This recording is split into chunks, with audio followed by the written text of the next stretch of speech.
السلام عليكم ورحمة الله وبركاته. ازيكم عاملين ايه؟ يا رب تكونوا جميعا بألف خير.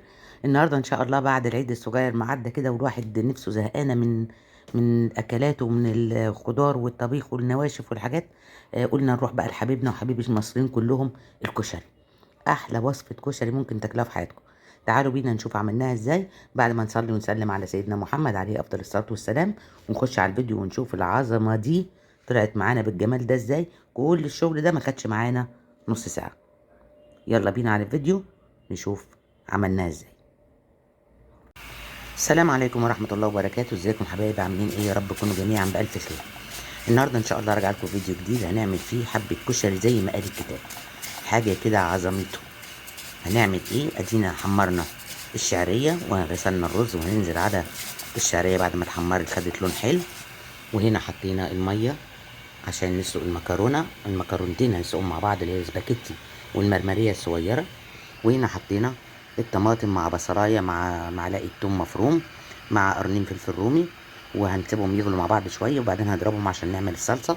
وهنا بنسلق الحمص، وهنا كمان بنسلق العدس نديله غلوة كده، وهننزل بيه على الشعرية والرز. خليكم معايا نشوف التكات والحركات ونرجع لكم تاني، خليكم معايا. وكده نزلنا بالرز وحطينا عليه معلقة كبيرة من الملح زي ما حضراتكم شايفين. معلش سامحوني اني ماسكه الموبايل بايدي وبصور بايدي.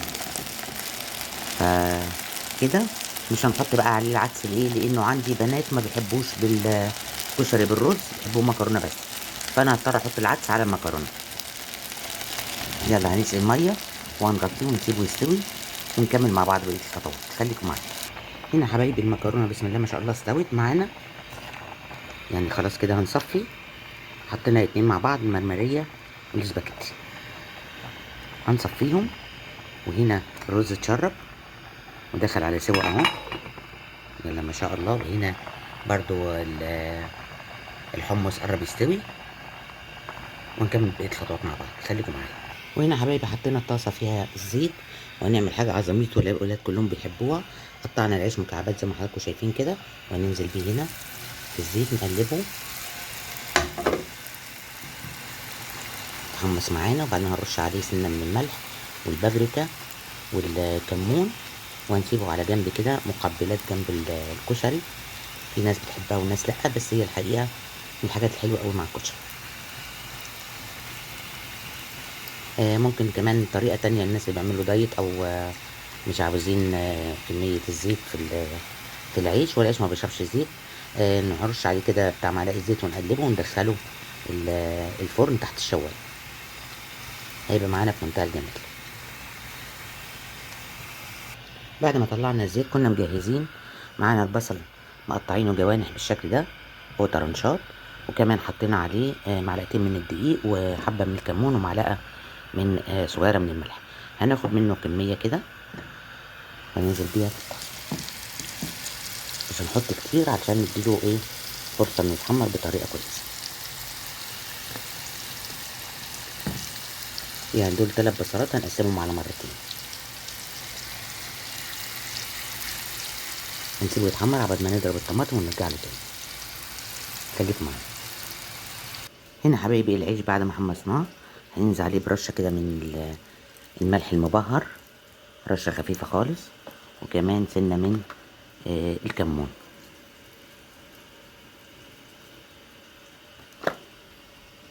هنا حبايبي حطينا العدس على المكرونة بعد ما صفيناهم، وهننزل بتركاية كده زي محلات الكشري بالزيت اهو. بعد ما حمرنا فيه البصل هننزل منه حوالي معلقتين ل3 معالق كبار علشان نفلفل المكرونة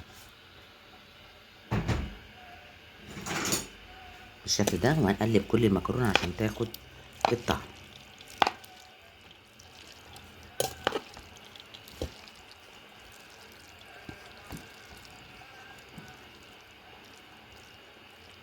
بالشكل ده. وادي البصل الجرنش اللي احنا هنحطه فوق الكشري، خليكم معايا. وكده بعد ما اتحمرت البصلايه ننزل عليها بالطماطم اللي احنا ضربناها في الخلاط.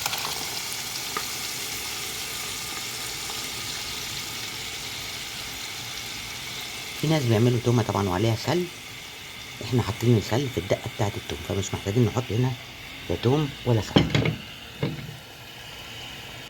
ودلوقتي هنحضر مع بعض احلى طبق كشري عظميته عظميته يا جماعه. دلوقتي حطينا المكرونه سباكيتي والمكرونه المرمريه، وطبعا احنا حطينا عليها حبه بصل وقلبناها مع حبه الزيت عشان ياخدوا طعم الكشري. تعالوا نكمل مع بعض ونشوف هنحط ايه. كده حطينا الرز بالشعريه. تعالوا نقول مع بعض كده عملنا الدقه بتاعه الكشري دي ازاي. اول حاجه جبنا معلقه توم مفروم، حطيناها في البرطمان ونزلنا عليها بحوالي نص كوبايه من الخل، ونزلنا عليها بمعلقه من الملح ونص معلقه من الكمون، وزودنا الباقي ميه وعصرنا ليمونتين ورجيناها كويس. بقى كده عندنا الدقه بتاعه الكشري. الشطه كمان انا ما بعملهاش زيت. حطيت الشطه هنا وحطيت عليها معلقتين من الصلصه ومعلقه من الفلفل الاسود ومعلقه من الكمون ومعلقتين 3 كبار من الصلصه، وقلبناهم وحطينا عليهم معلقه خل وقلبناهم وزودناهم سنه صلصه. والشطه عاملاها قليله لان مش كلنا بنحب الشطه.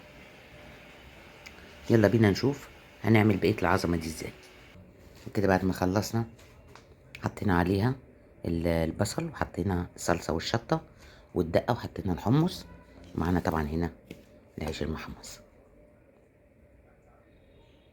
اتمنى الفيديو يكون عجبكم وتكون طريقه سهله وبسيطه. وان عجبكم الفيديو ما تنسوناش يا جماعه في السبسكرايب واللايك والشير ونفعل الجرس عشان يوصل لنا كل جديد. من منوعات واكلات اقول لكم كل عام وانتم بالف خير، ينعاد علينا جميعا بالخير يا رب. ولمتابعه قناه منوعات واكلات تابعوني على اليوتيوب فضلا وليس امرا. السلام عليكم ورحمه الله وبركاته.